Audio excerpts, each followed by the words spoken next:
All righty. So thanks for being on and watching this interview with a great client of mine that we've been talking for many, many years. And I can tell you, if there's anybody that really gets selling to a high level, I think Sandy does. And so I'm with Sandy Williams. Hi, Sandy. Hey, everybody. Hi, Bill. Hey, tell us where you are right now. Where are you located? I am on the southwest coast of Florida in a town called Lakewood Ranch, which is just outside of Sarasota, Florida. So I'm just south of Tampa, about a half hour, 40 minutes south of Tampa. Good, good. And no storm coming your way? We're going to get the dirty side today. So in about an hour, things are going to get real interesting. Oh gosh. So we'll make it short and sweet here. No. So anyway, I wanted to have you on because first of all, we think alike in certain situations, which I think is great. But tell them a little bit about your background and where you came from and what actually got you in the real estate. This is a good story. Well, I used to work for the city of Indianapolis as a senior planner. And long story short, I had to answer calls on Monday morning for everything somebody thought they could do without a permit. And a lot of it just became realtors telling their clients, yeah, sure, go ahead. You can put a fence in a flood zone. And I thought, you know what? I have a master's degree, and I was making $27,000 with a master's degree. Killing it, killing it. And I thought, you know what? There's got to be a better way. I can do this. So I went to the city of Indianapolis because I worked my way through graduate school paying not-for-profits to rehab homes. And so the city of Indianapolis was sitting on about 3 years of housing inventory. Wow. That they couldn't sell. So I went to the director of the Metropolitan Development and said, hey, I have an idea. I know grants. I know the federal dollars attached to these houses and the rules that go with that.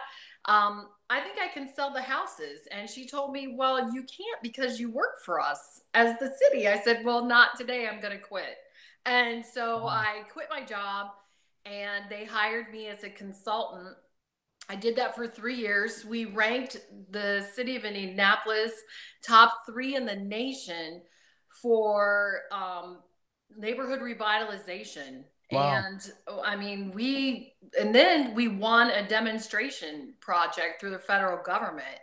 And the city came knocking on my door again and said, do you want to sell these blighted homes in the urban area that you're going to have a police escort to go into?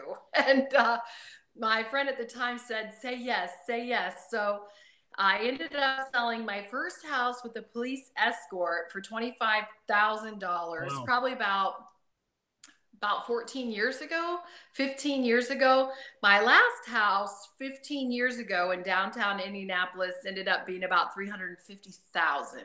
We can now what you see in the north part of Indianapolis is all a result of that demonstration project and how you can change a neighborhood through real estate. That started with you. Yeah. I was there. Is there a plaque or something up there that says, here's this lady changed our world over there? That's incredible. Can you believe that? How cool is that? And that is really cool. Part of it. That's just really cool. And then you got into REO. So was that the springboard towards going into the bank-owned property? Yeah. Okay. So, it's kind of cool because when you're young, you shouldn't take a job for where you are at that moment. You should take a job for where you're going to be in the future. Right. And that job led me to having a contract or having one of the best relationships with Fannie Mae that catapulted my REO career. And I had never done REO sales. I'd never done a BPO, nothing in my entire career. And I ended up being in the top 5 agents in Indiana for the entire state. And then I moved down. I knew the market was going to crash. I knew we were going to have a terrible real estate market because I sat on Fannie Mae's vendor board. So we knew the projections of the United States, when they were going to happen, what counties were going to fall first. And I sat there at the conference, in the conference room thinking, I know what I'm doing. I'm leaving Indiana. I am putting whatever I can get in my car. And I'm moving down to Miami. I didn't know a soul.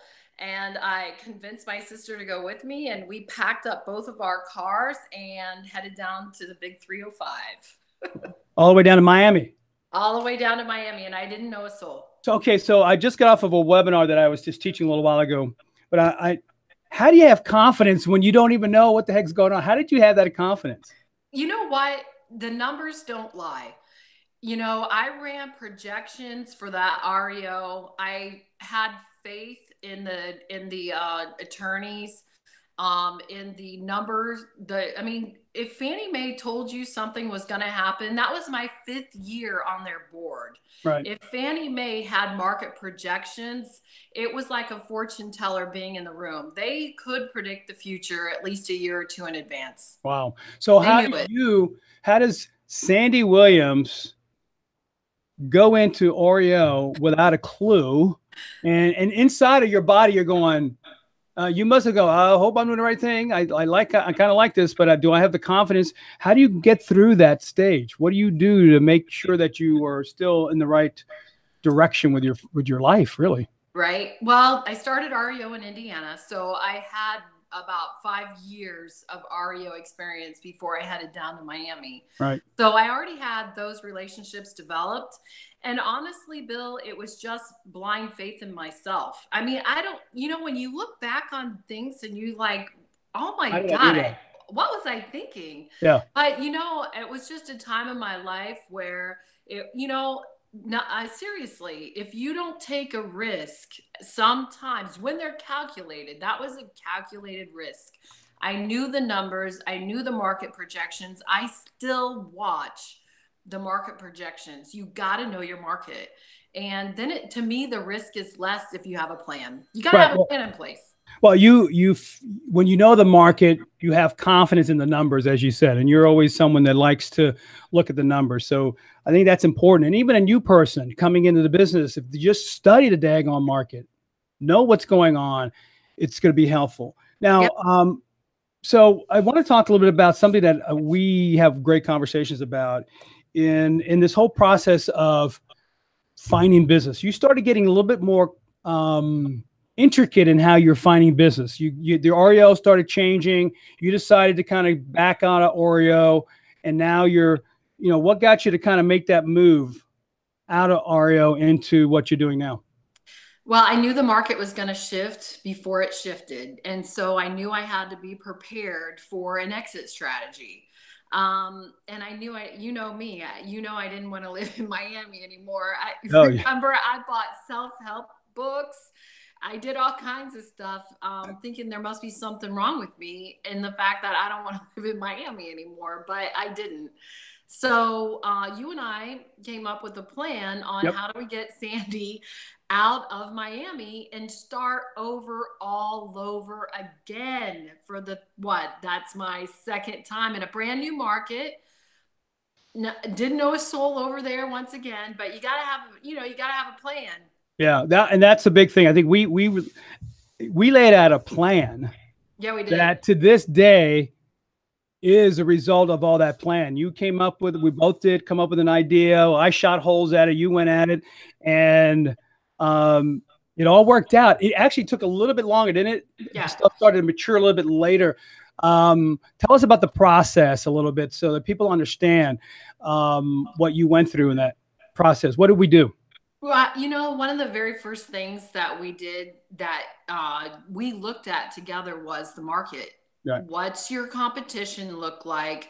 Where are they? What are the numbers? And you know what you said to me, and it made me feel really good. Don't overestimate your competition, because you live in a beautiful area where everybody's on vacation. And it's true. And we have really good agents. I remember saying that too.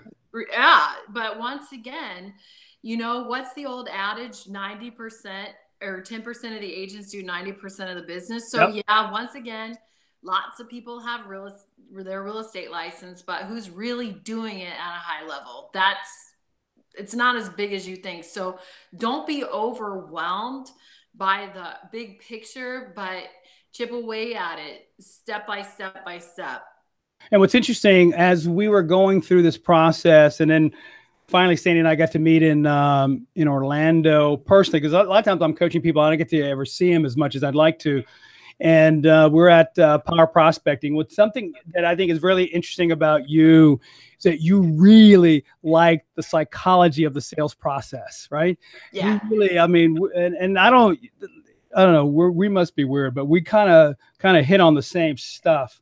And I think that when you were with me at Power Prospecting in Orlando, that's when I think your light bulbs just went boop and you were just gone with this thing. What happened at Orlando that caused you to go? Because that was like the springboard to you getting set up on the other side. Because it was just a Yeah. matter of now calling, right? Yeah, it's the scripts and dialogues, knowing what to say, when to say it. Because, I think I love your saying, and you say this to me, we just talk too much. Realtors talk too much.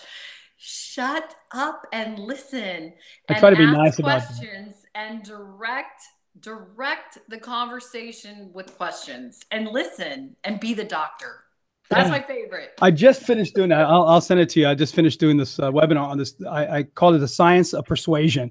And what's happened with Sandy and I over the years is that we've gotten deeper into the psychology of the whole process, which makes you just feel like you got incredible power, don't you? When Yeah. you're with someone, what happens when you're with someone when you have this type of knowledge of behavior and science of persuasion? It's a relaxed environment with yourself, because the cool part about it is that you become a consultant, and you're not there thinking, oh, I hope I get this sale. Sometimes inside of me, I'm like, oh my God, they're gonna buy it. Yeah. Woohoo! but but you know what, it's not that. It's they look to you as a reference point, and now I go in with strength. I just like you would go to an accountant, or I'm an advisor, and I am somebody that is there to help them. And now it's so cool to see my demeanor has actually changed. I'm not there. If I'm in somebody's house, this is a mutual relationship. And the sooner everyone takes power over their business and how they're going to be treated and how they're going to run their business, you actually change your process and your mind. And then people change because you've changed. Yeah.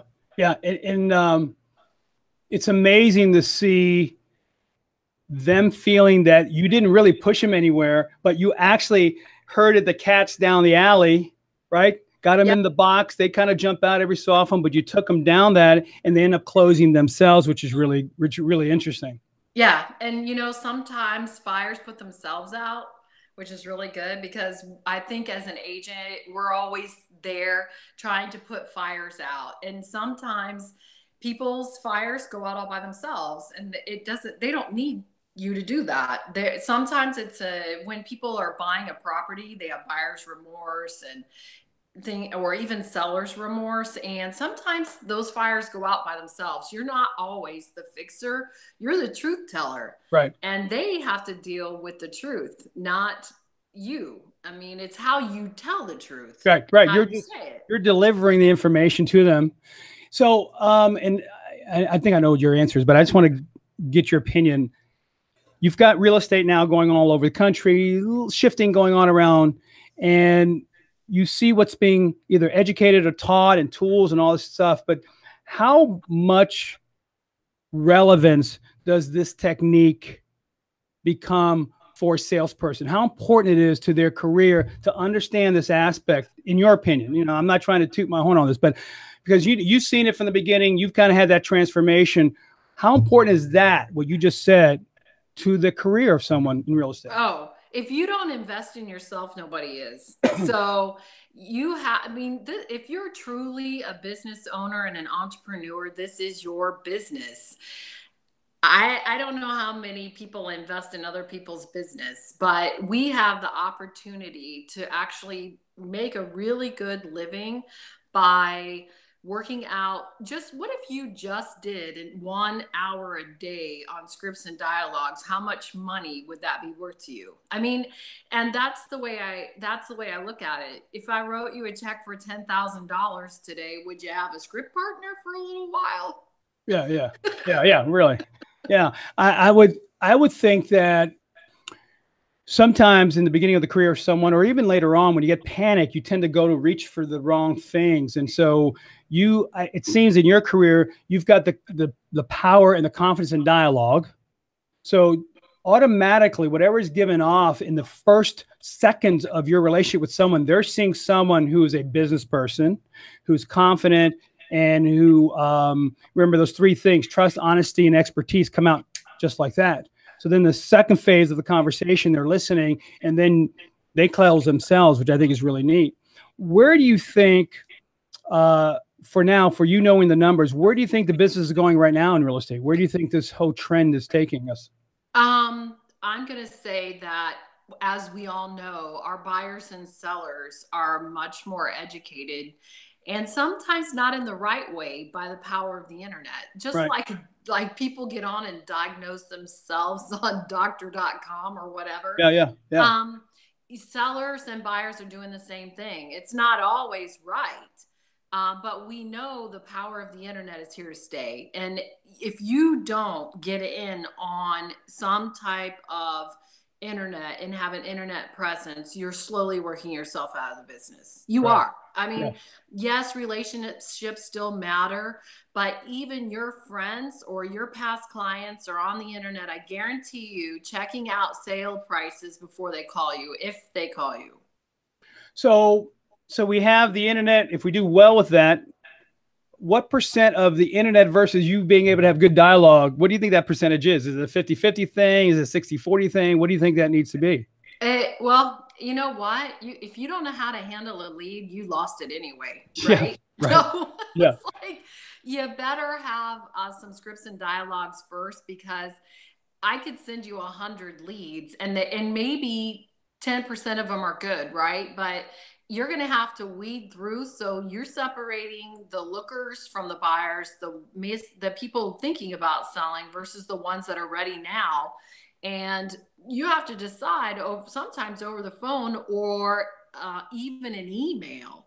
Um, are they worthy of working with you? Is that somebody that you want to work with? And are they really willing and able and motivated?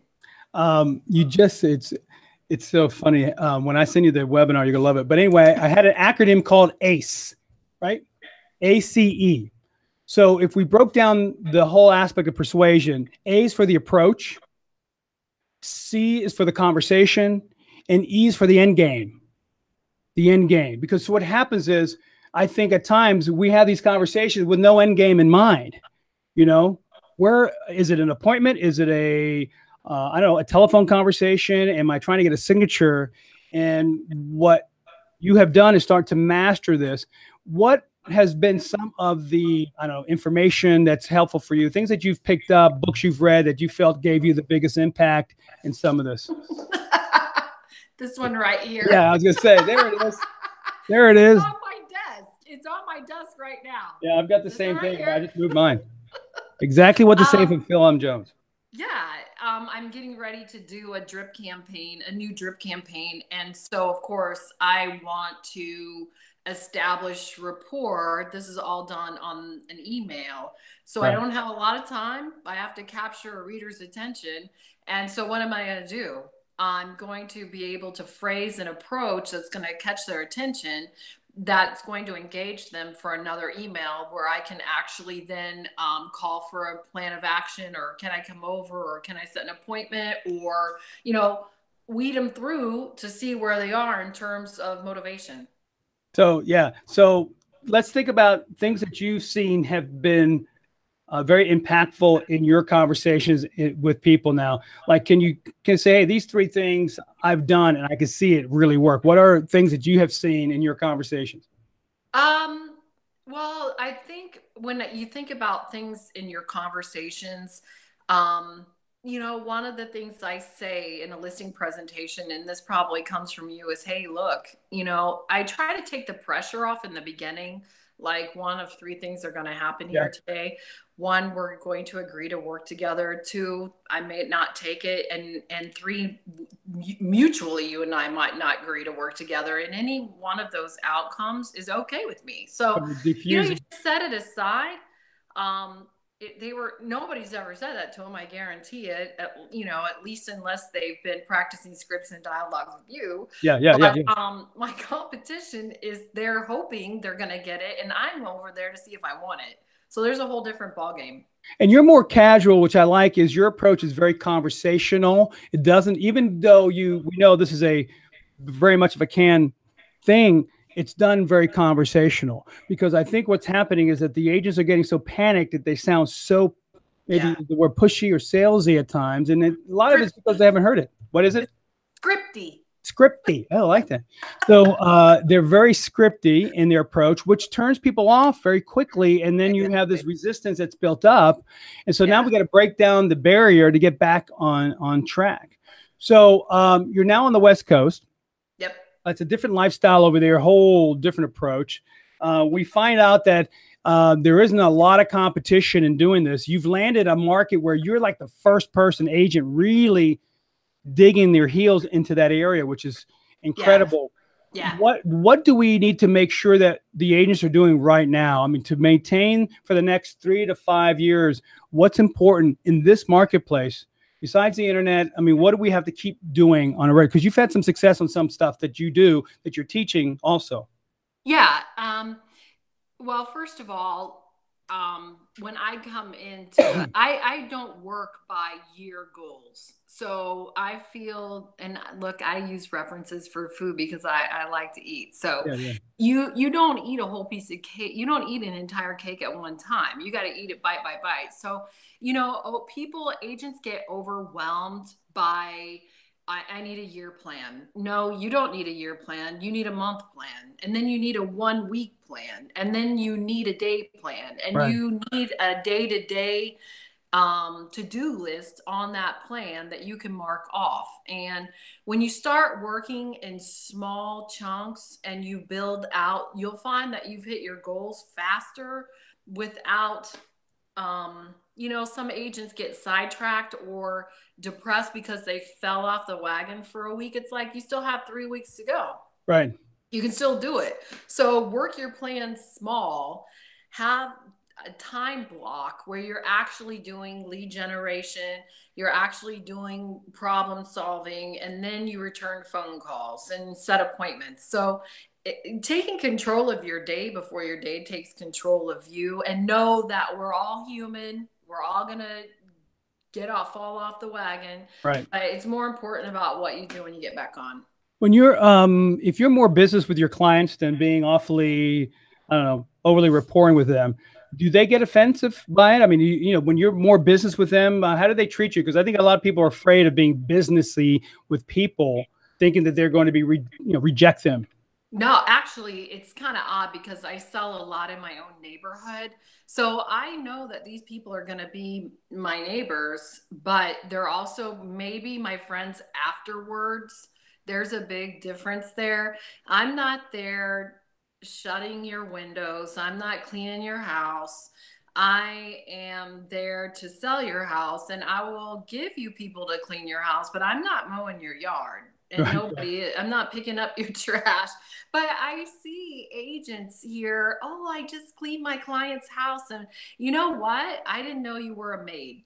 I thought you were a highly paid professional. Right. So, so it is a barrier. It is, it's kind of a wall, but at the same time, you have to set the boundaries, or what are they going to be? If you don't tell people how you're going to run your day and how you're going to be treated, they're going to walk all over you. I Right. mean, Right. that goes in any part of your life. Yeah. So you establish a certain level of influence with them in the beginning, and you could be, Miss Casual with them later on. But, hey, when it comes down to business, you're asking me to give you advice, Yeah.